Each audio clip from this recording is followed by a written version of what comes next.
Welcome to the By Steve podcast.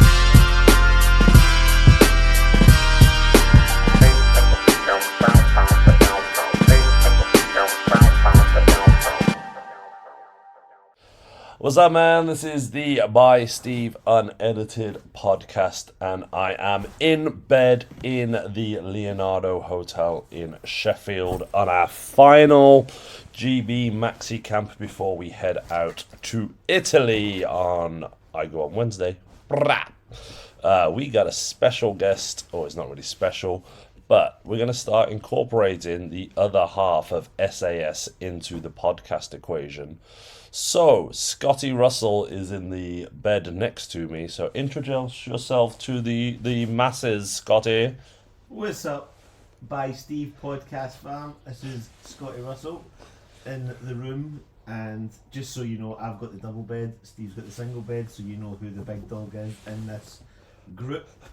I am the Scottish talent of the team, former professional Commonwealth Games athlete, and now just a PT, not a strength and conditioning coach like Big Steve. I'm just a council version of that.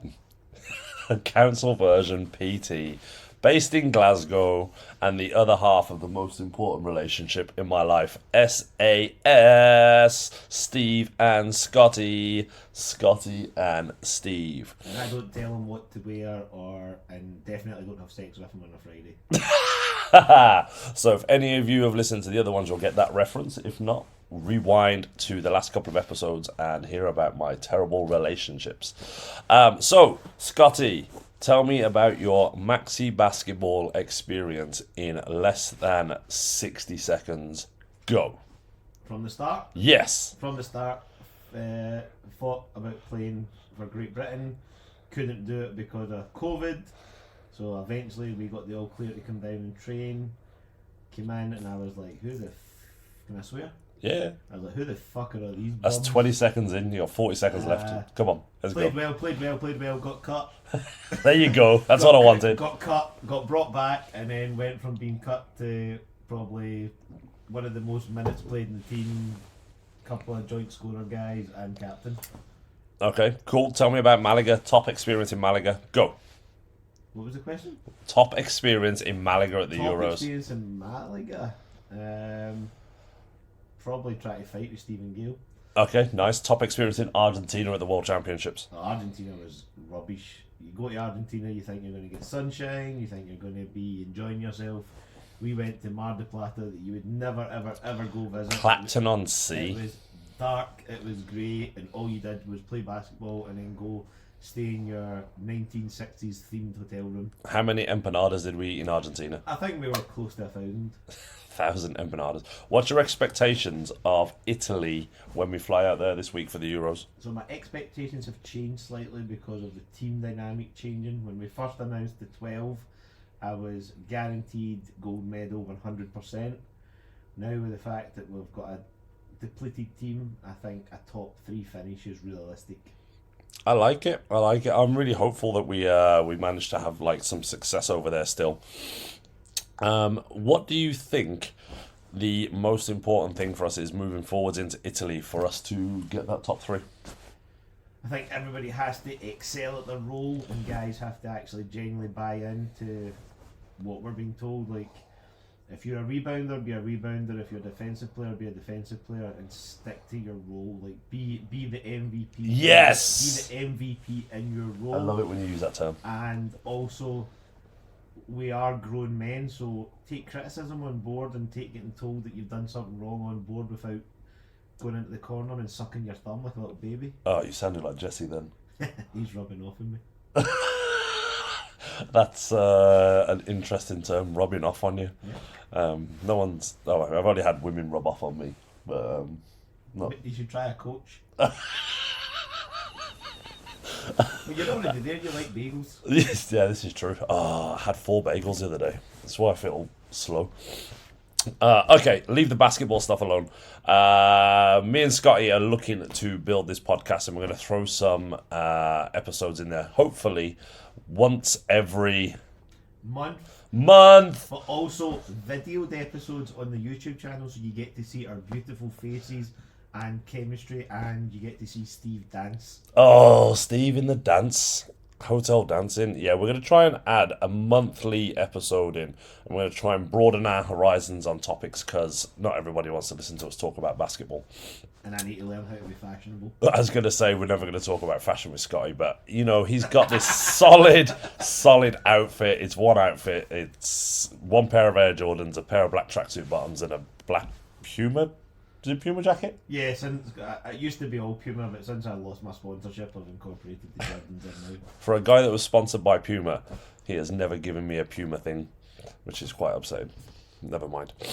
Not sponsored by Puma anymore. Boo! Puma, get back on board. Yeah. Right. Tell me a funny story about yourself that's not basketball related. Ooh. Interact with the crowd. Give me something juicy. Funny story. I don't know. Basketball pretty much has been. Oh, man. Like, Sadly. this is the biggest prankster in the world. Records everything. Fucks with everyone. And he can't think of a funny story off the top of his head. So sadly, most of my funny events happen pre-social media and pre-camera phone. So if I had YouTube and a camera phone back in the day, I'd probably be famous right now from some of the stuff that we used to do. But generally, all my stories do involve basketball. Yeah, fair enough. And tours. And I don't drink anymore, but I used to drink. And every time I went away on tour, I would end up getting arrested or doing something really, really stupid. So I got arrested in Andorra. There you go. Come on. Passport taken off me for surfing a trolley down a huge hill that you should ski down and crashing into a car. And you survived that without any injuries? Yeah, and then tried to run away into McDonald's. Okay. Came out with 2 cheeseburgers and Hey! got arrested straight away. And So all the police officers looked at George Michael, and I was terrified for my life. Because obviously back in 2002, I was flipped up like a bag of dope and extremely good looking. So And now you're just extremely good looking. Yeah. Fair enough. So prison wouldn't have been a good experience if I'd stayed for more than 24 hours. Oh, that's a thought in itself. It's like when I got arrested in Russia. That was scary. I cried for a long time. That's another story. Okay, why do you think that the SAS relationship works so well? I think it works well because we get each other, and it's a case of if you need your alone time, you get your alone time. If you want to go to sleep when you go to sleep at like 6:30 at night, you go to sleep at 6:30 at night. How quick do I fall asleep? Like 4.2. Generally, last night he rolled over and jokingly snored, and the one joke snore turned into him falling asleep. Who's the tidiest one out of the both of us? Me. 100%. If you could see the room right now, yeah, mine is a little messy, but generally it looks like Steve has been here for a week and just emptied all his belongings on the floor. It's because I'm such a creative, I can't control like the other aspects of my life. Creators create. Exactly. How much bleach do I have in my house? A ton, and he's a bit of a bleach snob. I offered him to buy him Sainsbury's own bleach last night at 80p, and he wouldn't do it because it was own brand. I can't even remember what brand I like to buy, but it's the expensive one for sure. Favourite shoe that you played basketball in your life? The Puma Nitro ones that they don't make anymore, which is raging. Puma Nitro ones. I think I had a pair of them. They were so I twisted good. my ankle 8 times. They're built for guards that can move fast and move their ankles. Big men don't do well in those shoes. See, I'm back to a big man now, aren't I? I was a big man, then I was a small forward, then I was a power forward, and now I'm back to centre. Well, sorry, they don't. The nitros are for fast people. Put it that way. Then not. We won't say big. We won't discriminate against height. Thank people you. with speed. Speed. Nice. Favourite food? Go. Pizza. Easy. Chicken pizza. Chicken pizza. Chicken pizza. Smash that all day long. Although I had a nice Chinese last night. No. It's unedited, so I'm not going to take the long laugh and long pause out, but yeah, okay. He did have a nice Chinese, apparently. Anyway, shit coffee in the hotel, so we're going to wrap this up in the next couple of minutes and go find proper coffee. We head out to Italy in a few days, and we are going to record some podcasts while we're out there to keep you guys up to date with what's going on with the basketball stuff. Scotty, ask me one question. First impression of me when you met me at camp the very first time. Do you know what? I've used this term with some people. I actually really don't remember because you were so nondescript. Because like we didn't really talk that much. Because, and this is going to stretch the podcast out a little bit, and this is quite interesting because we're full circle back at Sheffield now.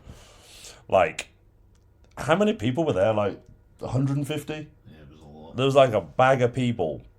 And I don't really remember anybody for the first couple of camps because it was so like oversaturated. Alright then, so when was the first time that you noticed me? When was the first time I noticed you? Yeah. When First impression of when I eventually sifted through the crowd. Yeah, when we got down to about like 24 people, like we hadn't really spoke, but I knew that you were a legit baller.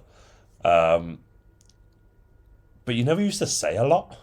Like, I don't think we were ever really on the same training team, so like, and then all of a sudden, like, we were best friends. Like, I don't really know what happened. Because, like, we didn't talk, and then it was like, oh, I actually quite like you, you're cute. And then it's like, now it's like SAS. And it's just like, obviously you got cut, which was, like, ridiculous. Because even though, like, we didn't really talk then, I was like, how did they cut this guy, and how am I in the team? Because anybody that knows me, and, like, for those of you that don't, like, I have been eternally searching for basketball validation. And still looking for it. But like all these amazing guys, Scotty included, Commonwealth Games athlete, like BBL players, and then I'd played like D3 something or other. I'm like, how am I in the team? And they've cut this amazing point guard, shooting guard who's thick-thighed and just gets buckets. Yeah. And then they... You will need to get Jesse on the podcast one time and ask him that, like genuinely ask him. We'll try and do it when we're in Italy. Like, I don't know if he'll be in the right mindset for it, I think it's like a post-Italy thing because he wants to come on the podcast. And I'm pretty sure he listens to them as well because on the RSS feed it tells you where people are when they listen to it, and there's always this one person that pops up in Canterbury, and I'm like, that's Jesse. I'm pretty sure that's him listening to it. Jesse's our coach. He's an amazing guy. Takes the absolute piss out of me for all of my social media shit. Because he hates getting ready with Steve. He doesn't get ready with me, but, you know, that sounded weird. But yeah, okay, another question, go. Last question. What has been your favourite maxi basketball experience or thing that's happened? Individual thing? Yeah, for you, not team, not group, for you, what's have you sat down and went, yeah, that was fun, or I'm happy about that. Do you know what? As miserable as Argentina was weather-wise, and we did probably not get what we wanted from that, like, from a team point of view. Like, the Argentina on-court performances, for me, were probably some of the best basketball that I've ever played. Agreed. And I kind of felt like I was free to, like, express myself a little bit more. Like, I was in my, like, preferred position. Like, I got to run, I got to shoot, I got to score, I was fit, I was strong, and, like, I think I impacted the games more than I've ever done. Like, especially with the maxi stuff. Because, like, again, for the short story is, I made the Malaga team for the Euros, I played a little bit, I was nervous, I didn't really impact the games too much. And then, like, my role has grown over the last couple of years, where it's from, like, 10 minutes a game, 20 minutes a game, and as we go into Italy, I'm playing every minute of the game to starting centre. So for me, like, Argentina was probably the pinnacle of, like, performances. And I think, like, I also think back to, like, the semi-finals in Malaga. Like, while that didn't go our way, like, that was probably the most emotionally invested I've ever been in a game. But then, like, the shot clock cutting out, like, 900 times, I think that game was farce. But, you know, we'll see what happens. But I think, like, it's the development as well for me, like, the growth. Like, sometimes when I reflect on it as well, like, I think it makes me a little bit sad that I've kind of got to the end of my career to be the best version of myself, basketball-wise. But finishing on a high? Yeah, I hope so. Like, I think if we can get something out of this Italian tournament, like, that'd be really good. As obviously, like, I'll transfer into the 45s next year if I carry on, and I just don't know whether that's going to be a thing for me. So this is like a all or nothing situation. And with my broken, bruised, battered body, I'm like, basically I've got to get through 7 basketball games to get a gold medal. I think 4 in the group. Yeah, maybe 7 games. So I'm like, if I can get through 7 games and get a medal, like I can just, go quietly into the night. So we will see. We will see. Okay, I asked you this question yesterday, but I'm going to change. We're in Sheffield. How many badgers would you need to see as we walk out this front door of the hotel for you to be scared the badgers are going to take over the world? 1. One. Have you seen badgers? They're massive. So if you saw one singular badger... Well, a badger in the middle of the city centre is quite random. So you're like, why are you here? So you'd think one badger, you'd be like, oh, they're coming to take over the Oh world. yeah, 100%. Not this motherfucker's just lost. Planet of the Badgers. See, I kind of feel like it's 4. Like, if I saw, like, 4 badgers between here and the car park, I'd be like, that's fuckery, what's going on? 1, I'd be like, this mother dude's lost. Yeah, one badger's enough for me. Okay. Coffee order. Mine? Yeah. Large iced latte with a shot of sugar-free vanilla because I'm an athlete. And what are you most looking forward to eating in Italy? Oh, I'm going to eat so much. I'm going to eat so much pizza, but I'm also going to piss off Italians for asking for chicken on pizza, and they're going to be absolutely raging with me. They are. But hey, it is what it is. It is what it is. So we're going to sign off. So say goodbye, Scotty. Bye, Scotty. And we are going to definitely get a couple more episodes in while we're in Italy. Listen to this and like, comment, share, put a little review on the old Spotify. Let's get the traction going. We are rolling with the podcasts now. Bye Steve podcast signing off for this fine Sunday morning at 8:20. And we're going to get up and go find some caffeine. Peace out, people. Have a nice week. Bye. Welcome to the By Steve podcast.